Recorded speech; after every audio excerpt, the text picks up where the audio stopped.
Good morning. This is Perry Wilkie with StartUpTrading.com. It is 7 minutes till 9 a.m. Eastern Time on Thursday, October 24th. So looking back at yesterday's session real quick, uh, basically, we had that liquidation break. We are overdue for, a liquidation break. Basically, that we got the look below the current few days of bonds. We'll get into that in a minute. But interestingly enough, all that happened was the Nasdaq come down and hit this yellow line. Actually, missed it by a few pennies, but this was QQQ 485. It just took a beeline straight to it, and then it's been lifting up away from it ever since. So as we look at what yesterday's action did to structure, it wasn't as poor of a structural wake that you would normally get on that type of a sell-off, because we did have such a nice retracement yesterday. So we have uh, excess lines. I usually mark like usually you get excess in the first 30 minutes or the last 30 minutes of the day. A spike high, a spike low, something like that. But once in a while, you get excess that's just during the day, in the middle of the session. And when that does happen, although it's been not common of late, it is something worth marking. So basically, if nothing else, two-sided to bullish above that line, and below that line, it should be extremely bearish again.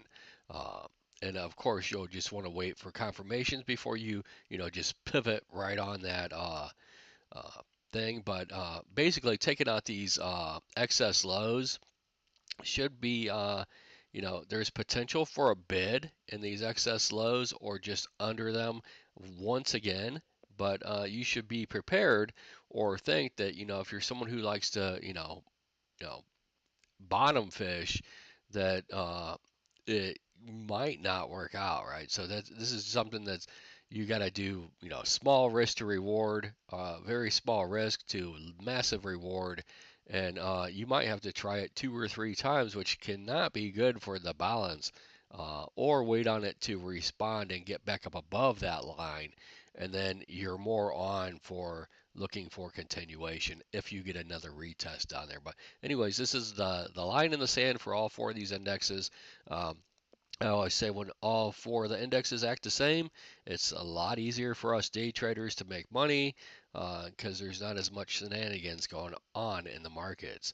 Uh, Keep in mind that NASDAQ does have one set of single prints left that are just below yesterday's low as well. And then if we look at, back to my point, if we look at what was left in the wicked structure, we have single prints here on the NASDAQ and the ES.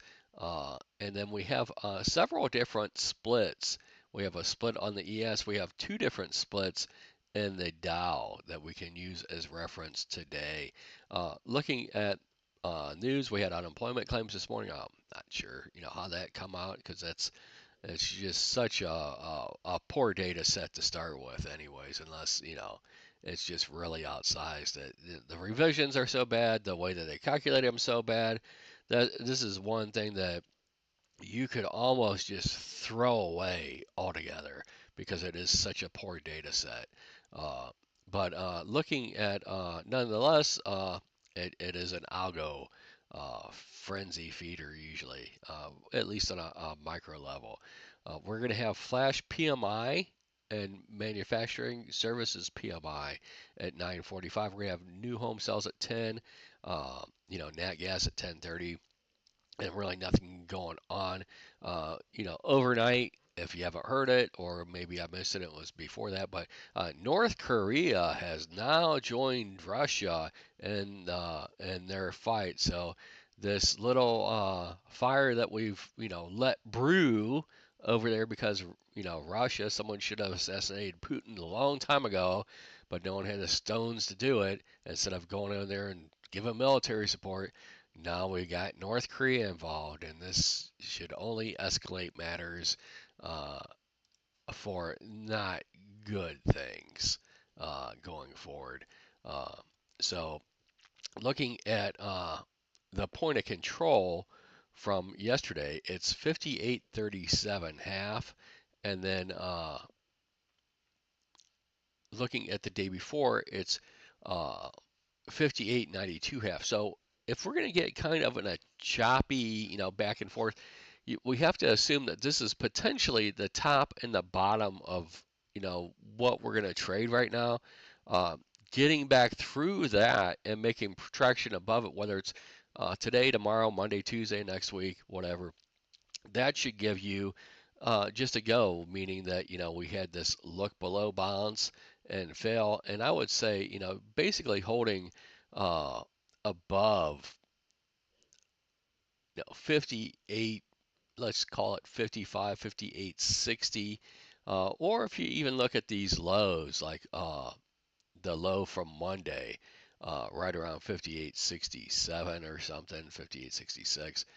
Holding above there is back in that balance range, and you could easily, rotate, and this isn't much of a stretch, up to 59.13 or so.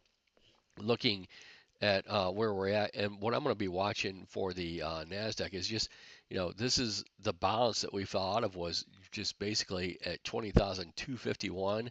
And you can see the overnight session has been entirely above there so far.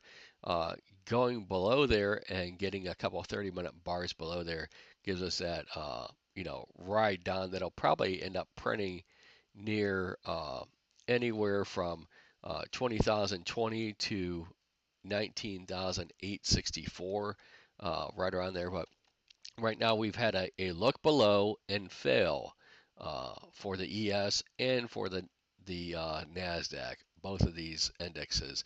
Overnight action 31.5 points. And then if we look at where we are, we're right at the top of the balance from yesterday for the Russell, right at value area high for the NASDAQ, right at value area high for the ES.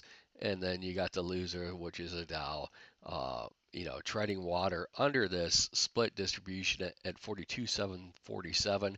Then you've got another split at 42, 858, and then you've got your line of excess from yesterday at 45, or I'm sorry, 42,578. So, those are your levels. And then right now we're just in this zone. So think about each of these as zones. Uh, so, lower zone, upper zone, and then you could go back up. We do have targets to the upside for the ES that would be just above the previous day's high, or 2 days ago. That's going to be at 58.87 basically. For the Dow, getting real straight, that I have a hard time believing it could pop all the way up here today, but we'll see what happens. 43,132 would be its target, and for the uh, NASDAQ, it would be 20,600 is more than likely still resistance for the balance of this week. And then getting above there, it would just be a major stop run, and you'd want to see the VIX confirm. You should see a change in tone in the market around this level. This is the key level of resistance still for the NASDAQ. Looking at uh, the Russell, you got 2213.10 as its level, and then you've got targets basically upside later on from 2261 all the way up to 2281. So there is the area that needs filled, and that's such a large area that once it gets up there, it'll probably chop in that area.